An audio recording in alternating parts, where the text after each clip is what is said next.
तो सुबह सुबह हमारे साथ कुछ हो जाएगा ऐसा हमने सोचा भी नहीं था। टायर खोल के हमने रख दिया था नीचे, फिर हमको टायर को छुटा के फिर हमको ले जाना था ट्रॉली के अंदर। तो टायर खोल के हमने नीचे रख दिया था, फिर हम कर रहे उसको छुड़ा रहे थे क्योंकि छुड़ाना ज़रूरी है वरना पंचर नहीं करता। फिर हम ट्रॉली में डाल के इसको रवाना हो जाते हैं पंचर कढ़ाने के लिए।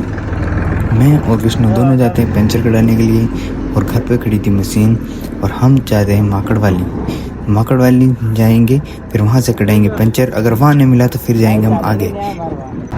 काफ़ी दूर चलने के बाद में हम आए थे कायड़, जहाँ से अब ये कायड़ जाएंगे, फिर कायड़ से कढ़ाएंगे पंचर क्योंकि माड़ा अंकल नहीं मिला। हम आगे कायड़, यहाँ से कढ़ाएंगे पंचर, फिर चलेंगे हम वापस घर पे। तो पंचर वाला आएगा तब ये पंचर वाला पंचर काट रहा है और हम पी रहे हैं चाय और बिस्किट, क्योंकि हम सुबह से कुछ खाया नहीं था इसलिए चाय और बिस्किट। ये टायर वाला टायर की ट्यूब निकाल लिया और ये यहाँ पे ले जाके पंचर काट रहा था, और फिर लाया और उसको फिट करने लगा, इसके नट बोल्ट वापस लगाने लगा।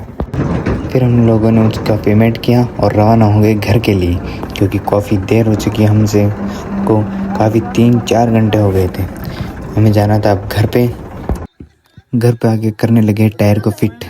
विष्णु और राजू कर रहा है टायर को फिट, और दोनों बहुत कोशिशों के बाद में फाइनली टायर को फिट, बहुत ज़्यादा कोशिशों के बाद टायर फिट हो रहा था, क्योंकि जितना खोलना आसान है उतना भी टायर को फिट करने में जोर आता है, क्योंकि यहाँ पे बहुत रिस्क रहता है। ये पाइप छूट जाए तो हाथों को लग भी सकती है।